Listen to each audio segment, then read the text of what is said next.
What's going on, guys? DM9 here, and today we're going to go over what I personally think will make you a better Warzone player. And I'm not going to give you a super secret loadout. I'm not going to tell you do more recons. I'm not going to tell you to go buy the foresight that you can buy in Verdansk right now for $20,000 and go sit at the end game just to raise your placement percentage up and have a longer lifespan. I'm not going to tell you to do those things. This is what I think would help the lower tier Warzone player.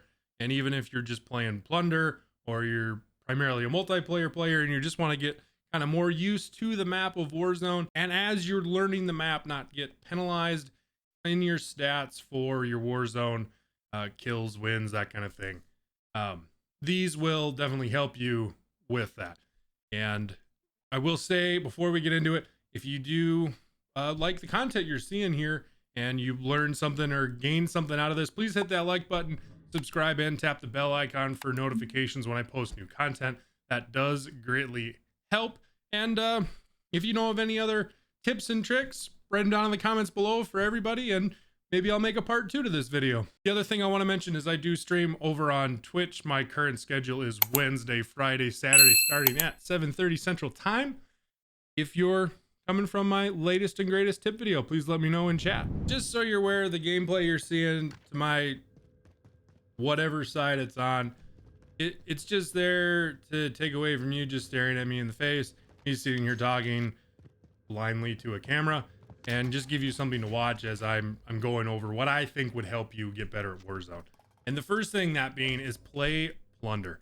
And the reason I say play Plunder is you are able to spawn in with whatever loadout guns you want to use. And with that being said, if there's a gun you want to level up, i.e. the new sniper, which I'm going to call the Zerg sniper, because everybody's got to level it up now, it is a great place to work on your movement, work on getting kills, maybe get familiar with different areas of the map you don't usually drop. Like, I don't always drop super. Every once in a while we'll get a little wild and drop super, and then we'll be back at the lobby.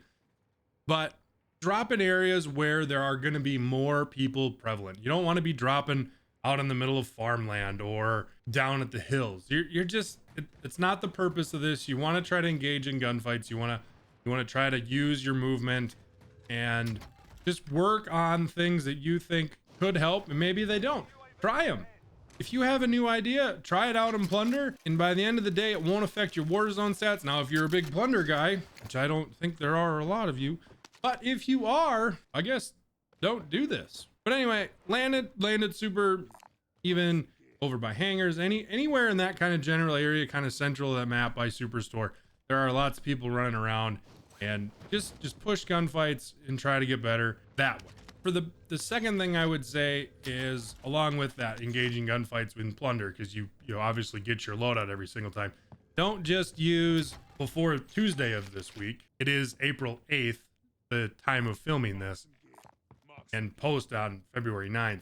The AUG. Don't just run the AUG. I see so many people that are out there with the AUG that are just relying so heavily on the AUG's broken ability to get kills that once they get nerfed, you go back to being a bad player because you can't hit shots in succession over and over and over again, which is what is required for you to do when you're playing with a non-broken AR. Use the Growl. It's still a fantastic gun. The AMAX, still also a very fantastic gun. I use both of those on occasion. I was really wanting the Krig 6 to be good.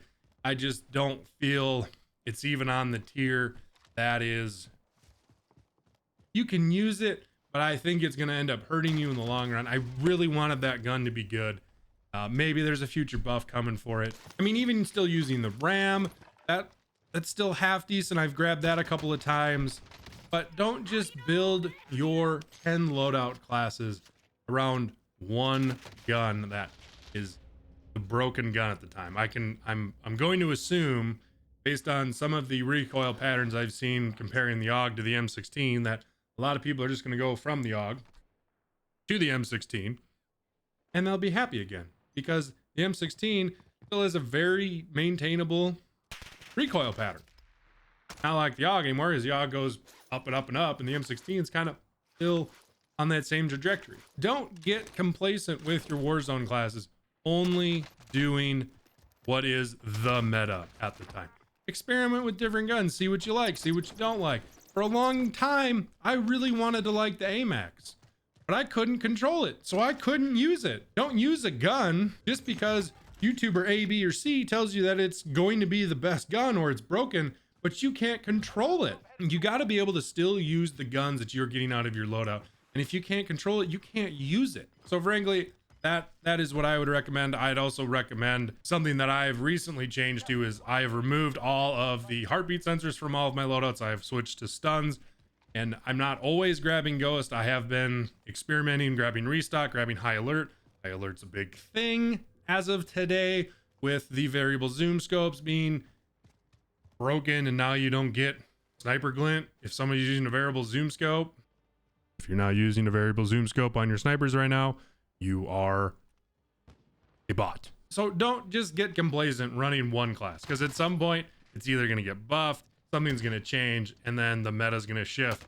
And if you rely on something that is easy to use as a AUG, for example, you will not get any better. You might get more kills, and that may make you in the short term feel better and think that you're getting better, and then you will get frustrated because you go back to maybe getting a kill a game because you just relied so heavily on something that just shouldn't have been the way it was in the game. It's just like people who got a bunch of wins using the invisibility glitch, using the stim glitch.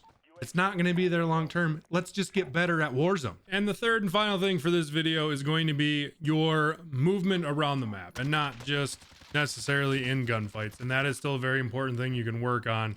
But if you are moving, let's say from storage in towards super, either just trying to get to a loadout box, or the zone is pushing you, or you're just trying to get to a bounty or a different kind of contract to continue on with the game you're having, either solo or as a squad. And the thing you need to be aware of is when you're running across open fields, and not just in that case, there are several areas across the map where you need to be aware of, okay, what happens if I get shot at where I'm at right now? Can I get to that rock? Can I get to the tree?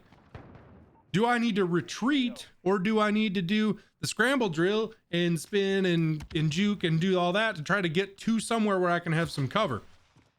Or lastly, do you just need to try to engage the fight? Let's say you're in trios. So you've got your 3 teammates.